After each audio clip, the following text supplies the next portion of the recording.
ଧରା ଅବତରଣ କରିଛନ୍ତି ବିଘ୍ନରାଜ। ବିଘ୍ନରାଜ ବିଭିନ୍ନ ପୂଜା ମଣ୍ଡପରେ ବିଭିନ୍ନ ବେଶରେ ଦର୍ଶନ ଦେଉଥିବା ବେଳେ ପାରଳାଖେମୁଣ୍ଡି ସହରର ପ୍ରତ୍ୟେକ ସାହିରେ ଗଜାନନଙ୍କର ପୂଜା ବହୁ ଧୁମଧାମରେ ପାଳନ ହେଉଥିବା ବେଳେ ଦର୍ଶକଙ୍କୁ ଆକୃଷ୍ଟ କରିଛି ପାରଳାଖେମୁଣ୍ଡିର ମାଠିଆ ସାହି। ମାଠିଆ ସାହିରେ ଗୋଟିଏ ପୂଜା ମଣ୍ଡପରେ ଦୁଇଟି ରୂପରେ ଦର୍ଶନ କରିପାରିବା। ଯଦି କହିବା ପୂଜା ମଣ୍ଡପରେ ଜଗନ୍ନାଥ ଆଉ ଗଣେଶଙ୍କ ବେଶରେ ଦର୍ଶନ ଦେଉଛନ୍ତି ବିଘ୍ନରାଜ। ଆମେ ପୂଜାରୀ ଅଛନ୍ତି, ସିଧାସଳଖ ଆଲୋଚନା କରିବା ବିଘ୍ନରାଜଙ୍କର ଏହି ଅବତାରଙ୍କର କ'ଣ ରହିଛି ମହାତ୍ମ୍ୟ। ଆଜ୍ଞା ଆପଣଙ୍କୁ ଖବର ଓଡ଼ିଶା ସ୍ୱାଗତ। ଆପଣଙ୍କ ପରିଚୟ କୁହନ୍ତୁ। ମୁଁ ହେଉଛି ପୁରୋହିତ ପଣ୍ଡିତ ଶ୍ରୀ ତ୍ରିଲୋଚନ ତ୍ରିପାଠୀ। କ'ଣ କହିବେ? ଗୋଟିଏ ମଣ୍ଡପରେ ଜଗନ୍ନାଥ ଆଉ ଗଣେଶଙ୍କର ବେଶ ଦର୍ଶନ ମହାତ୍ମ୍ୟ କ'ଣ ରହିଛି? ମହାପ୍ରଭୁଙ୍କର ଯେଉଁ ସୁନାବେଶ ହୁଏ ସେ ଜଗନ୍ନାଥଙ୍କ ବେଶରେ ସିଏ ବିରାଜମାନ ହୁଅନ୍ତି। ତେଣୁକରି ଜଗନ୍ନାଥଙ୍କର ତ ମୁଖଟା ହେଉଛି ଶ୍ରୀ ଗଣେଶଙ୍କର ମୁଖ। ବକ୍ରତୁଣ୍ଡ ମହାକାୟ ସୂର୍ଯ୍ୟକୋଟି ସମପ୍ରଭୁ ନିର୍ବିଘ୍ନଂ କୁରୁ ମେ ଦେବ ସର୍ବକାର୍ଯ୍ୟ ସର୍ବଦା। ପ୍ରତି ସମସ୍ତଙ୍କ ସର୍ବକାର୍ଯ୍ୟ ନିର୍ବିଘ୍ନରେ ସିଦ୍ଧି ହେଉଛି ଏକ। ଦ୍ୱିତୀୟରେ ଜଗନ୍ନାଥଙ୍କର ସ୍ୱରୂପରେ ଗଣେଶଙ୍କର ମୁଖ ଯେଉଁ ଆମର ଆଷାଢ଼ ମାସରେ ଏକାଦଶୀ ଦିନ ଯେଉଁ ସୁନାବେଶ କରାଯାଏ ସେହି ତାଙ୍କର ରୂପକୁ ବିଘ୍ନେଶ୍ୱର ହିସାବରେ ରଖି ପୂଜାପାଠ କରାହୁଏ। ଯଦି କହିବା ଆଉ କିଛି ରହିଛି ସ୍ନାନ ପୂର୍ଣ୍ଣିମାରେ ମହାପ୍ରଭୁ ମଧ୍ୟ ବିଘ୍ନ ସ୍ନାନ ପୂର୍ଣ୍ଣିମାରେ ମଧ୍ୟ ଗଣେଶ ଶ୍ରୀ ଜଗନ୍ନାଥ ମହାପ୍ରଭୁ ଶ୍ରୀ ବିଘ୍ନେଶ୍ୱରଙ୍କ ରୂପରେ ବିରାଜମାନ ହୁଅନ୍ତି। ତେଣୁକରି ଏଇ ବର୍ଷ ଆଜି ମାଟିଆ ସାହିରେ ଆମର ଯେଉଁ ଭକ୍ତବୃନ୍ଦମାନେ ଯେଉଁ କମିଟି ଅଛନ୍ତି ଜଗନ୍ନାଥଙ୍କ ସ୍ୱରୂପରେ ସୁନାବେଶରେ ତାଙ୍କର ରୂପ ସ୍ଥାପନ କରି ପୂଜାପାଠ କରିବା ପାଇଁକି ସମସ୍ତଙ୍କର ଅନୁମତି ନେଲେ। ତେଣୁକରି ଶ୍ରୀ ଜଗନ୍ନାଥଙ୍କର ସ୍ୱରୂପ ସୁନାବେଶର ରୂପ ଦେଖିକି ଆମେ ପୂଜାପାଠ କରୁଛୁ। କ'ଣ ରହିଥିଲା ପୂଜା ରୀତିକାନ୍ତି? ପୂଜା ନୀତି ନିୟମରେ ଅଧିବାସ ହୁଏ, ଅଙ୍କୁରାର୍ପଣ ହୁଏ, ଫେରେ ମହାପ୍ରଭୁଙ୍କୁ ବିରାଜମାନ କରାଯାଏ। ବିଧି ବିଧାନ ପଞ୍ଚଦେବତା ମାତୃପୂଜା, ଗ୍ରହ ପୂଜା, ଗଣେଶଙ୍କର ଶାନ୍ତି ହୋମ ବି କରାଯାଏ। ଯେମିତି ସମସ୍ତ ଦେଶର ଆମର ଭାରତ ସମସ୍ତଙ୍କର ଯେମିତି ସୁଖ ଶାନ୍ତି ସମ୍ଭବ ପ୍ରାପ୍ତ ହେବ ସେହି ହିସାବରେ ପୂଜାପାଠ କରାଯାଏ। ଆଜିକି ପ୍ରାୟ 28 ବର୍ଷ ହେଲା ଏ ମାଟିଆ ସାହିରେ ପୂଜାପାଠ ଚାଲିଛି। କୌଣସି ପ୍ରକାର ଟ୍ରାବୁଲ୍ ନାହିଁ। ସମସ୍ତଙ୍କ ଭକ୍ତମାନଙ୍କର ସାହିର ସମସ୍ତଙ୍କର ଏକମତ ସେ ଅନୁସାରେ ଭଲ ଚାଲିଛି। ଶ୍ରୀକୃଷ୍ଣ ବେହେରା ଆଜ୍ଞା। ସମସ୍ତଙ୍କୁ ଜୟ ଜଗନ୍ନାଥ, ଜୟ ଗଣେଶ। ଏଇଟା ଆମର 28 ବର୍ଷର ଗଣେଶ ପୂଜା।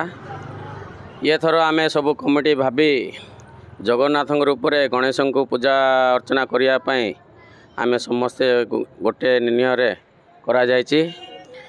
ଲୋକଙ୍କର ଆକର୍ଷିତ ହେଇଛନ୍ତି, ଲୋକ ଭିଡ଼ ଆସୁଛନ୍ତି, ଦର୍ଶନ କରୁଛନ୍ତି, ସେ ଗଜାନନଙ୍କର ଦର୍ଶନ ପାଉଛନ୍ତି। ଆମକୁ ବହୁତ ଖୁସି ଲାଗୁଛି।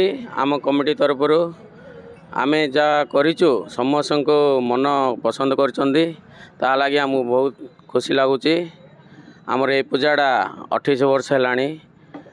ପ୍ରତିବର୍ଷ କଡ଼ାଦି ଗୋଟେ ନୂଆ କନସେପ୍ଟରେ ଆସିବାକୁ ଆଗ୍ରହ ରହୁଛୁ। ମନରେ କିଭଳି ଭାବନା ଆସିଲା ଗୋଟିଏ ମଣ୍ଡପରେ ଜଗନ୍ନାଥଙ୍କୁ ଦର୍ଶନ ଦେବା ଆଉ ଗଣେଶଙ୍କୁ ଦର୍ଶନ ଦେବା? ଯଦି ମନରେ ସେ ମହାପ୍ରଭୁ ଜଗନ୍ନାଥ ତାଙ୍କର ଆଦେଶରେ ଏଇଟା ହେଇଛି ବୋଲି ଆମର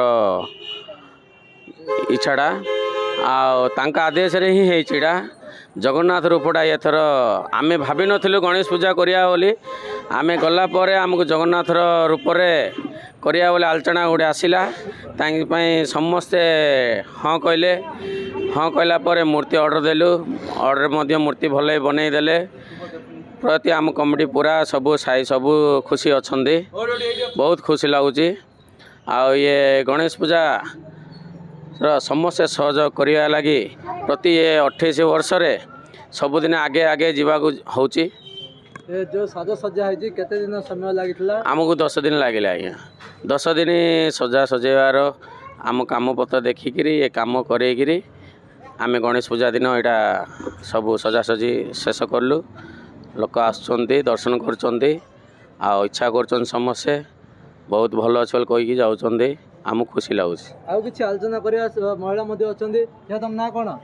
ବାସନ୍ତୀ। ଦର୍ଶନ କଲେ କି? ହଁ। କେମିତି ଲାଗୁଛି ଗୋଟିଏ ମଣ୍ଡପରେ ଜଗନ୍ନାଥ ଆଉ ଗଣେଶଙ୍କୁ ଆମେ ଦର୍ଶନ କଲେ କେମିତି ଲାଗୁଛି? ବଢ଼ିଆ ଲାଗୁଛି। କେତେବେଳେ ଆସିଲେ? ଆମର ଘର ଇଟିକା। ଦର୍ଶନ କଲେ। ଆଉ କିଛି ଆଲୋଚନା କରିବା। ଆଜ୍ଞା କ'ଣ କହିବେ? ଆପଣ ପରିଚୟ? ମୋ ନାଁ ଦେବେନ୍ଦ୍ର ସ୍ୱାଇଁ। କ'ଣ କହିବେ? ଗୋଟିଏ ମଣ୍ଡପରେ ଜଗନ୍ନାଥ ଆଉ ଗଣେଶ ଭଗବାନଙ୍କର ଦର୍ଶନ ଏଇଟା ଦେଖାଯାଉଛି। ଏଇଟା ପାରଳାଖେମୁଣ୍ଡିରେ ମଧ୍ୟ ମୁଁ ଦେଖିଲି କି ଏପରି ଦୃଶ୍ୟ ଗୋଟିଏ ମଣ୍ଡପରେ ନୁହଁ ଯାହା ମୁଁ ଦେଖିଲି, ଯାହା ଦେଖିବାକୁ ପାଇଲି ମୁଁ। ଏଠି ଯାହା ହଉ ସେ ଜଗନ୍ନାଥଙ୍କର ଆଉ ସେ ଗଣେଶ ଭଗବାନଙ୍କର ଯାହା ହଉ ଭାଗ୍ୟ ୟା ଦର୍ଶକ ବନ୍ଧୁ ଭାଗ୍ୟ ଆଉ ଡିଭୋଟି ମାନଙ୍କର ବି ବଡ଼ ଭାଗ୍ୟ ଗୋଟିଏ ମଣ୍ଡପରେ ଦୁଇଟି ଠାକୁରର ଦର୍ଶନ ହେଉଛି। ଏଇଟା ଆମେ ବହୁତ ଗର୍ବିତ ଏବଂ ବହୁତ ଆନନ୍ଦିତ। କେତେ ଖୁସି ଲାଗୁଛି। ବହୁତ ଭାରି ଖୁସି ଲାଗୁଛି କି ଆମେମାନେ ସେପରି ଭାବରେ ନିଜକୁ ଉପକୃତ କରିପାରିଲୁ ଆଉ ଦର୍ଶକ ବନ୍ଧୁମାନଙ୍କ ପାଇଁ ମଧ୍ୟ ଏଇଟା ସମ୍ଭବ ହେଲା ସେ ପ୍ରଭୁଙ୍କ ଇଚ୍ଛାରେ। ଯାହା ଆମେ ଆଲୋଚନା କରିଥିଲେ ମୁଁ ସେ ଦୃଶ୍ୟ ଦେଖାଇବି। ସମସ୍ତ ପିଲାମାନେ ଏକତ୍ରିତ ହୋଇ ଗୋଟିଏ ଜାଗାରେ ଦର୍ଶନ କରିଛନ୍ତି। ଆଉ ପଛପଟର ଦୃଶ୍ୟ ମଧ୍ୟ ଦେଖାଇବି। ଅନ୍ୟମାନେ ମଧ୍ୟ ଦର୍ଶନ କରିବା ପାଇଁ ଆସୁଛନ୍ତି। ସମସ୍ତେ ମହାପ୍ରଭୁଙ୍କର ଦର୍ଶନ ପାଇଁ ଭିଡ଼ ଜମାଉଛନ୍ତି। ଯଦି କହିବା ପାରଳାଖେମୁଣ୍ଡିର ସମସ୍ତ ପୂଜା ମଣ୍ଡପ ବୁଲିବା ମଧ୍ୟରେ ମାଠିଆ ସାହିର ପୂଜା ମଣ୍ଡପରେ ବହୁ ଗହଳି ଜମିଥାଏ ଏବଂ ଏଠାରେ ପ୍ରତ୍ୟେକ ବର୍ଷ ଭିନ୍ନ ଭିନ୍ନ ଢଙ୍ଗରେ ବା ବିଭିନ୍ନ କନସେପ୍ଟ ନେଇ ଏଠାରେ ପୂଜା ମଣ୍ଡପରେ ବିଭିନ୍ନ ସାଜସଜ୍ଜା କରାଯାଏ। ବର୍ତ୍ତମାନ ମାଠିଆ ସାହିର ପୂଜା କମିଟି ପକ୍ଷରୁ ଗୋଟିଏ ମଣ୍ଡପରେ ଗଜାନନଙ୍କର ଯଦି କହିବା ଜଗନ୍ନାଥ ଆଉ ଗଣେଶଙ୍କର ବେଶ ଗୋଟିଏ ପାଖରେ ଦର୍ଶନ ମିଳୁଛି। ତେଣୁକରି ମୁଁ ସେ ଦୃଶ୍ୟ ପୁଣି ଆଉଥରେ ଆପଣଙ୍କୁ ଦେଖାଇବି। ଦେଖନ୍ତୁ କିଭଳି ଭାବରେ ଗୋଟିଏ ଜାଗାରେ ଗଣେଶ ଏବଂ ଜଗନ୍ନାଥଙ୍କର ଦର୍ଶନ କରିଛନ୍ତି। ସମସ୍ତ ଯାହା ରୀତିକାନ୍ତି ରହିଛି ପୂଜା ମଣ୍ଡପ ରହିଛି ଉପରେ ଚାଳ ଛପର ଘର ମଧ୍ୟ ସଜା ହୋଇଛି ଏବଂ ଆସନ ରହିଛି। ହୋମ ଯଜ୍ଞ ଏଠାରେ ପ୍ରକମ୍ପିତ ହୋଇଥିଲା ପୂଜା ଦିନ। ହୋମ ଯଜ୍ଞ ମନ୍ତ୍ରରେ ପ୍ରକମ୍ପିତ ହୋଇଥିଲା ମାଠିଆ ସାହି ଏବଂ ଭକ୍ତଙ୍କର ଗହଳି ମଧ୍ୟ ରହିଥିଲା। ଯଦି କହିବା ଆଧୁନିକତାରେ ମଧ୍ୟ ଆଜି ମଧ୍ୟ ସମସ୍ତଙ୍କୁ ଆକର୍ଷଣ କରୁଛି ଯାହା କହିବା ଛପର ଘର ରହିଛି।